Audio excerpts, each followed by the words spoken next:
Malang nian nasib Iwayan Mertayase. Pria berusia 33 tahun yang kerap dipanggil Sontang ini tewas tersengat listrik. Hal itu terjadi saat dia memotong dedaunan di areal kebun Villa Surya Mas, Jalan Raya Legian KJ nomor 478, Kuta Badung, Rabu 19 Mei. Kapolsek Kuta, Kompol Nyoman Gatre menerangkan peristiwa itu pertama kali diketahui karyawan toko Surya Mas bernama Nikomang Ayunia. Saat itu wanita berusia 22 tahun ini hendak mengambil sepeda motornya yang diparkir di areal belakang Hotel Surya Mas. Ketika melewati jalan areal hotel, dia melihat korban tergeletak. Ketika dipanggil, korban tidak menyahut.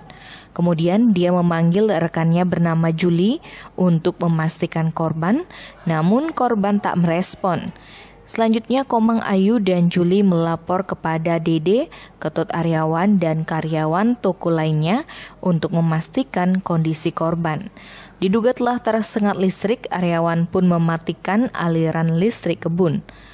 Ketika posisi korban dibalik, ternyata pria asal Banjar Dinas Sukedarme, Tejekule Buleleng ini sudah tak bernyawa. Wajahnya berwarna kebiruan dan dari mulut keluar buih, serta memegang sabit yang tersangkut kabel listrik. Kejadian ini dilaporkan ke Polsek Kuta dan Kaling Legian KJ Wayan Riase. Hasil pemeriksaan polisi, korban diduga tewas tersengat aliran listrik saat menyabit. Tim Bali Express melaporkan.